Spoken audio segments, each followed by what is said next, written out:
চাননি তার মেয়ের অত তাড়াহুড়ো করে ময়না তদন্ত হোক, চাননি এই পোস্টমর্টমটার এত তাড়াহুড়ো কোনো দরকার ছিল কিনা।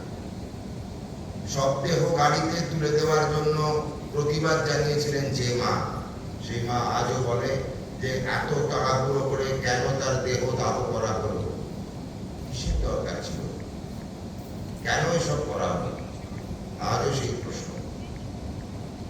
তদন্ত যারা করছিলেন, তদন্তের সংস্থাগুলো, তারা কি ঠিক তদন্ত করতে পেরেছে? প্রশ্ন আমার আপনার জনগণের।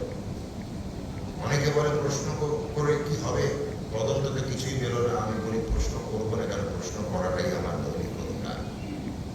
আমার মেয়ে আজকে বাড়ি ফেরেন, ভাবুন তো, আপনার বাড়িতে ফিরে আপনার মেয়ের মাথায় হাত দিয়ে, আপনার ছেলের মাথায় হাত দিয়ে আয়নার সামনে দাঁড়িয়ে ভাবুন, সে যদি অভয়া হতো। আজকে ক্রাইম সিন ইচ্ছাপূর্বক বলপূর্বক ভেঙে দেওয়া হয়েছে।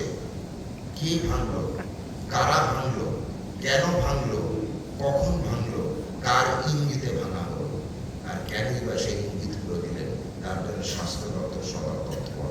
আবারও ফাইল খোলা হয়েছে অভয়া। স্বাস্থ্য দপ্তরের কোনো রকম ফাইল ছিল না।